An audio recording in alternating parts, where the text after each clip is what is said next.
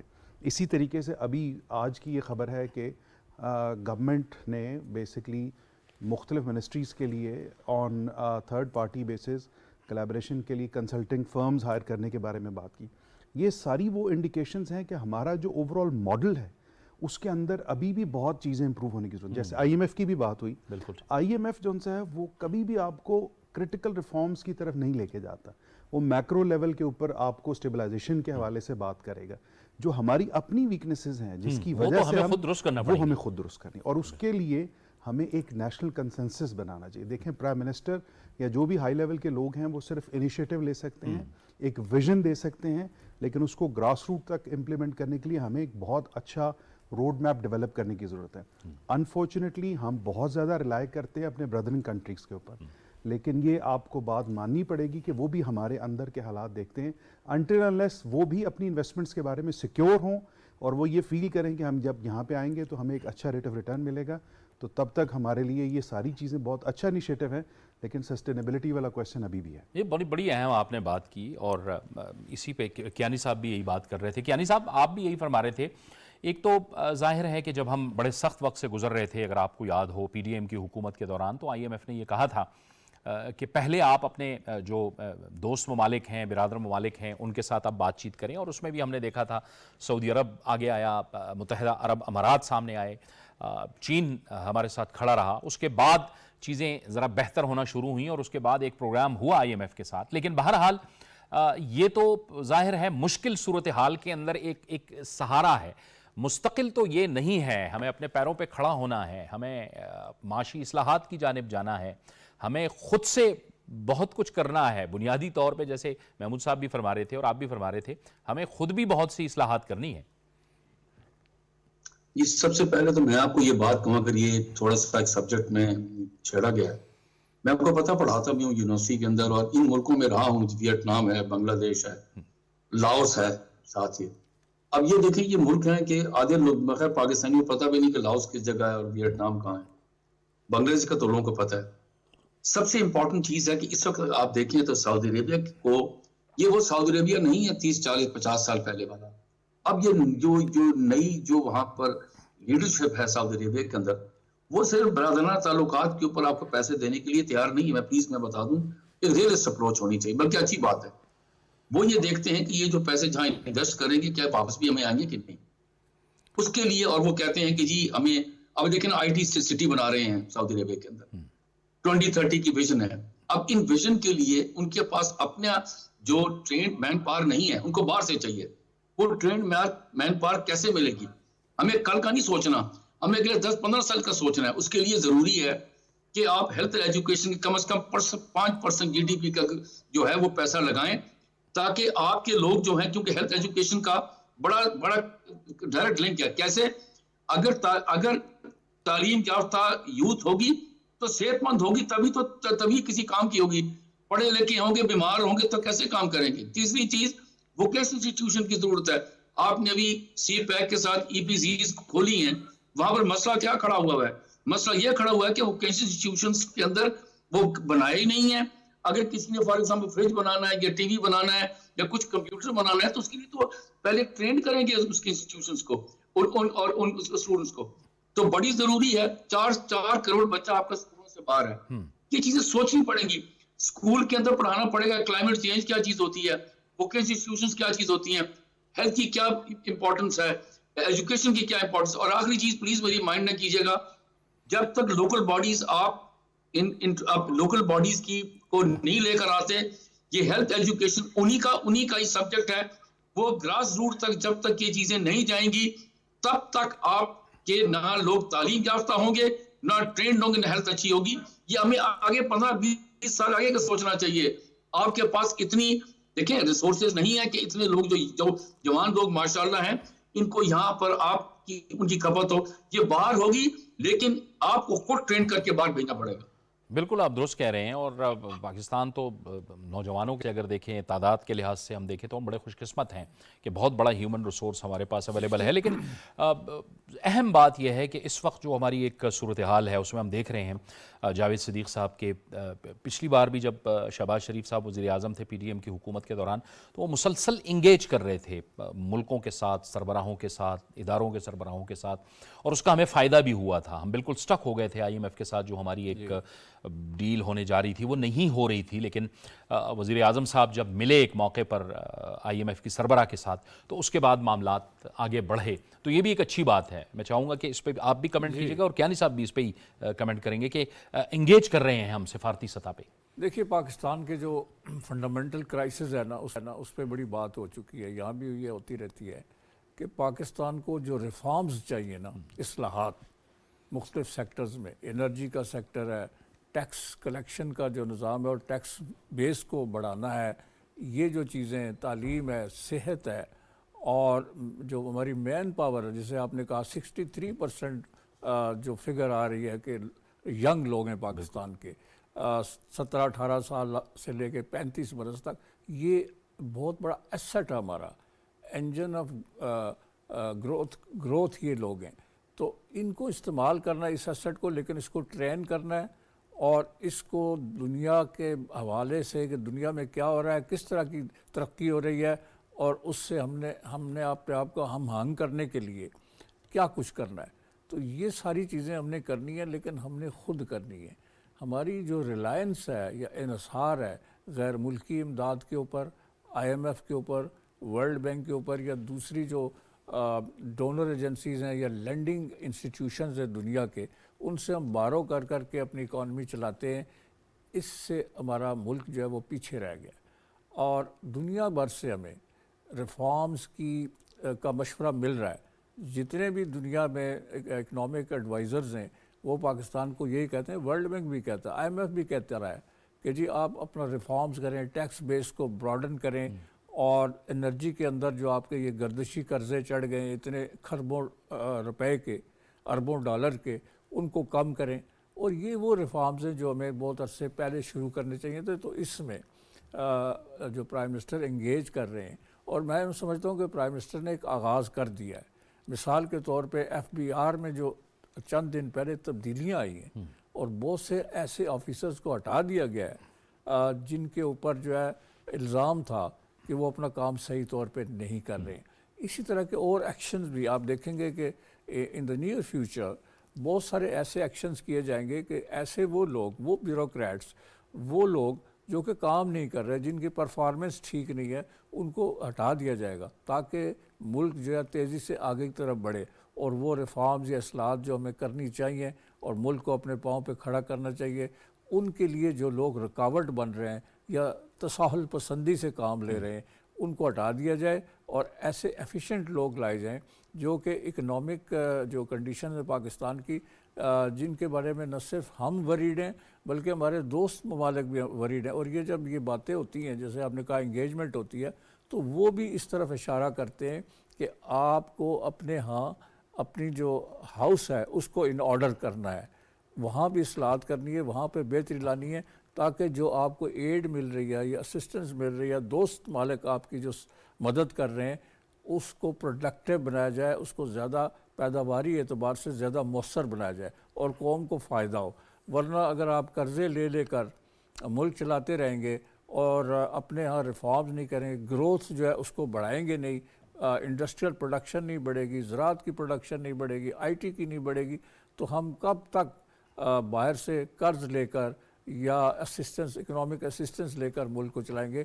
تو اب وقت آ گیا ہے، اور میں سمجھتا ہوں کہ پرائم منسٹر اور ان کی جو ٹیم ہے اور ایس آئی ایف سی سارے مل کر they are on the same page کہ پاکستان کو گروتھ کے ٹریک پہ لانا ہے، اور پاکستان خود گروتھ کی طرف جائے، اور جب ان کی گروتھ نظر آئے گی، پاکستان کی اپنی گروتھ ریٹ بہتر ہوگا، تو دوسرے مالک جو ہیں وہ پاکستان کی مدد کے لیے پہلے سے زیادہ تیار ہوں گے۔ یہ مسائل کا حل محمود صاحب مشکل لگتا ہے، ناممکن نہیں لگتا، یعنی اگر آپ 7-8 سال پرانی اگر ہم بات کریں تو